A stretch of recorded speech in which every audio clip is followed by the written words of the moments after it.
Hello everyone, welcome to lesson 26 of our GoLang course. In this lesson, we are again going to cover everything we covered in the previous lesson through code. First, we will look at defining a structure or struct, then initializing struct with different ways, followed by reading and writing struct fields, and in the end, anonymous structures. So let's begin. To define a struct, we use the type keyword, followed by the struct name. So here, I'm going to create a struct named student. We have to write the struct keyword and then curly braces. Currently, the student struct has no fields in it, but we can define the fields inside the curly braces. Here, I'm defining a field first name, which is going to be a string. Next, we define the field last name, which is also a string. Then we have age, which is an int. Then we have subjects, which is a string slice. So here, I have defined a struct student with fields first name, last name, age and subjects. And these are the types of the fields of the structure. If you notice, we have defined the student structure inside the main function, but we define structures mostly outside the function so that other functions can use it inside the package. Now I'm going to create an instance of student structure. So I'm going to call it var student1 is of type student. Since we haven't initialized student1, it currently holds the 0 value for the structure. If you remember from the lecture, the 0 value for a structure is a structure with all its fields set to the 0 value for their corresponding types. So let's print it and see what output we get. This time I'm using fmt printf because I want to output the struct as a formatted output. And that's where you use printf. Inside printf, you can see I've used formatter %+v. This is used when you want to print a structure with its field names or field names with their field values. Let's run our program and see what output we get.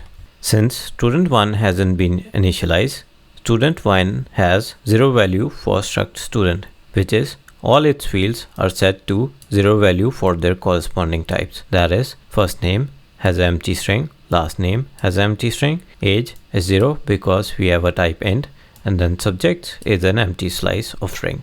Now let's look at initializing a struct. We covered that you can initialize structs in two ways. So first I'm going to use the implicit way, where you don't specify the field name, just the values that you want to add. Since we have already declared a variable named student1 of type student, we can do student1 is equal to student curly braces and inside the values for each field. For first name I want code, last name I want learn, for age I want 10, and for subjects we want maths and science. This is the implicit way of initializing a struct. Go will automatically assign the field values according to the sequence they appear.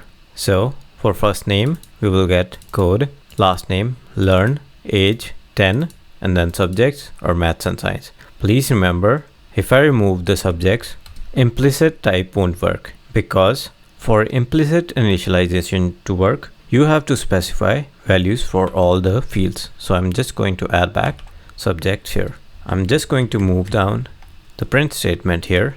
Now let's run our program and see what the values are. As you can see, first name has been assigned code, the field last name has been assigned learn, age 10, and subject maths and science.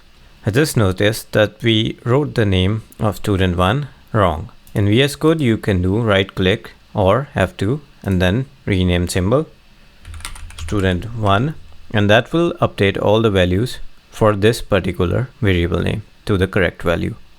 Now you have student1, which is the correct variable name that we wanted to add. To showcase the explicit initialization, I'm going to create another variable of type student and initialize it with the explicit initialization. So I'm going to do student2 colon equal student semicolon. Inside first name I want foo, last name I want bar, age 15, and as I told you, in explicit initialization we can leave off the fields we want and Go will assign the 0 value for it. Now I'm just going to copy this print statement and use it for student2. Let's clear the console and run our program. Before running our program, let's add a \n for new line to the formatter because we are not using println which prints output on a new line, but we are using printf. So we have to add new line at the end and then run our program to see what the output is. As you can see, student 2 has first name of foo, last name of bar, age of 15, and subjects, since we didn't provide any value, it has an empty slice. Next, we are going to look at how to read and write fields. Taking student 2 as an example, if we want to read the first name, what I can do is student1 dot first name, fmt println first name of student 2 dot first name. Let's run our program and see if we can access the value. As you can see, first name of student 2 has been printed as foo. So you can access the fields using the dot notation. I'm just going to clear the console before I proceed.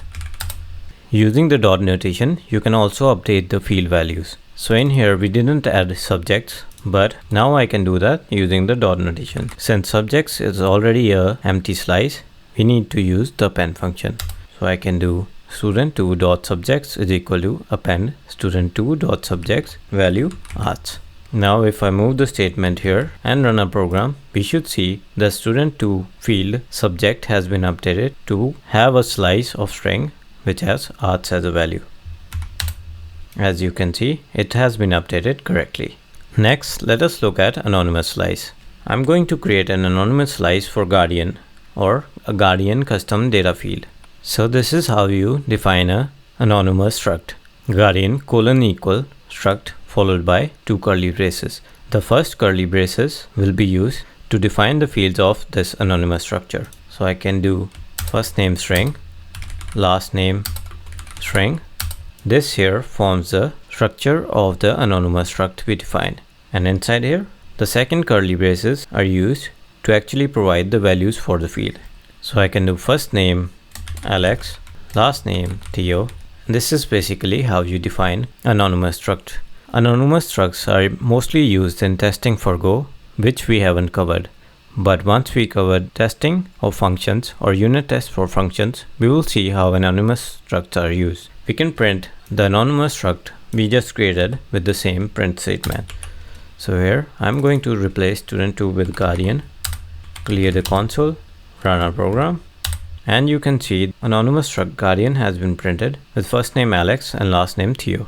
Since we are defining the definition of the struct, when we initialize the struct, you can't reuse it as with student. With student, we were able to use the definition to create other instances. But for Guardian, the only instance you can create is this local instance, since anonymous structs don't have a name defined for them. So that's it for the lesson.